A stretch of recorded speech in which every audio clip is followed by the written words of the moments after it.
خندق کی لڑائی میں جب کہ قریش مکہ اور دیگر عرب قبائل نے مدینہ منورہ کا محاصرہ کر لیا، عبداللہ بن ابی اور اس کے منافق ساتھیوں نے مدینہ کے دفاع کو کمزور کرنے کے لیے پوری کوشش کی۔ صحابہ کرام اور خود حضور نبی اکرم صلی اللہ علیہ وآلہ وسلم سخت سردی اور فاقوں کی حالت میں خندقوں پر پہرا دے رہے تھے، جبکہ منافقین گھروں میں مزے کر رہے تھے۔ ان کا مقصد صرف یہ رہ گیا تھا کہ مسلمانوں میں افواہوں اور جھوٹی خبروں کے ذریعے بددلی پھیلاتے رہیں۔ ایک غزوہ سے واپسی پر ایک انصاری صحابی اور ایک مہاجر صحابی میں کچھ تلخ کلامی ہو گئی۔ عبداللہ بن ابی نے اس بات کو خوب اچھالا، مہاجر صحابہ کو خوب برا بھلا کہا۔ اس نے انصار کو مہاجرین کے خلاف بھڑکانے کے لیے عرب کی ایک کہاوت سناتے ہوئے کہا، اپنے کتے کو کھلا کھلا کر موٹا کرو گے تو وہ ایک دن تمہیں ہی کھا جائے گا۔ تم نے ان مہاجرین کو خوب سر پر چڑھا رکھا ہے، اسی لیے یہ تم سے بدتمیزی کر رہے ہیں۔ پھر اس نے ترنگ میں آ کر کہا، اللہ کی قسم، مدینہ پہنچتے ہی ہم عزت والے ان ذلیل مہاجرین کو مدینہ سے باہر نکال دیں گے۔ یہ بات ایک کم عمر صحابی زید بن ارقم رضی اللہ تعالیٰ عنہ کے ذریعے حضور نبی اکرم صلی اللہ علیہ وآلہ وسلم تک پہنچ گئی۔ آپ صلی اللہ علیہ وآلہ وسلم نے عبداللہ بن ابی کو بلوایا تو اس نے چرب زبانی کا مظاہرہ کرتے ہوئے جھوٹی قسمیں کھا کر کہا، میں نے ایسی کوئی بات نہیں کی، اس بچے کو سمجھنے میں غلطی ہوئی ہوگی۔ ابھی مسلمانوں کا لشکر واپس مدینہ نہیں پہنچا تھا کہ اللہ تعالیٰ نے سورۃ المنافقون نازل فرما کر عبداللہ بن ابی کی پول کھول دی اور اسے حد درجے ذلت اٹھانی پڑی۔ عبداللہ بن ابی کی سیاہ کاریوں میں سب سے گھناؤنا جرم یہ تھا کہ اس نے صدیقہ کائنات حضرت ام المومنین عائشہ صدیقہ رضی اللہ تعالیٰ عنہ کو، جو حضور نبی اکرم صلی اللہ علیہ وآلہ وسلم کی چہیتی زوجہ محترمہ تھی، بدنام کرنے کے لیے ان پر بہتان تراشی کی۔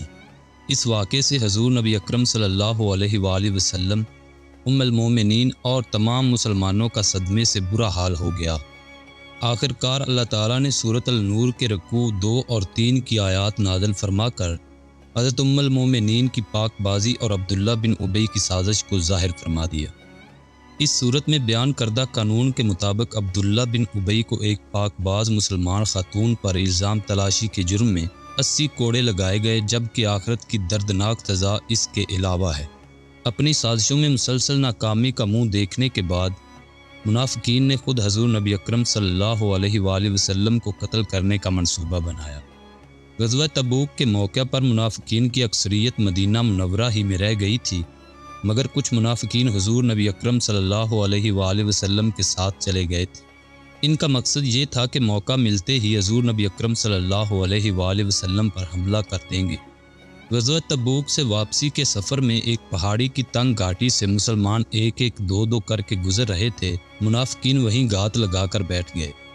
جب حضور نبی اکرم صلی اللہ علیہ وآلہ وسلم کی سواری گھاٹی سے گزرنے لگی تو منافقین نے چہروں پر نقاب اوڑھ کر حضور نبی اکرم صلی اللہ علیہ وآلہ وسلم پر حملہ کر دیا، مگر اس وقت چند صحابہ کرام وہاں پہنچ گئے۔ انہوں نے منافقین کو للکارا اور ان کو مار بھگایا۔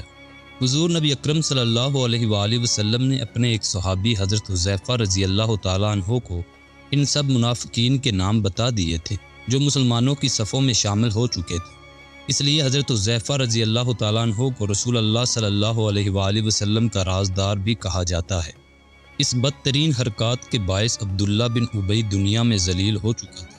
سب اس سے نفرت کرتے تھے، اس کے باوجود بھی وہ خود کو بدلنے پر تیار نہ ہوا۔ وہ جانتا تھا کہ اسلام ہی سچا مذہب ہے، مگر پہلے ہی دن سے اس نے حضور نبی اکرم صلی اللہ علیہ وآلہ وسلم کو اپنا مقابل تصور کر لیا تھا۔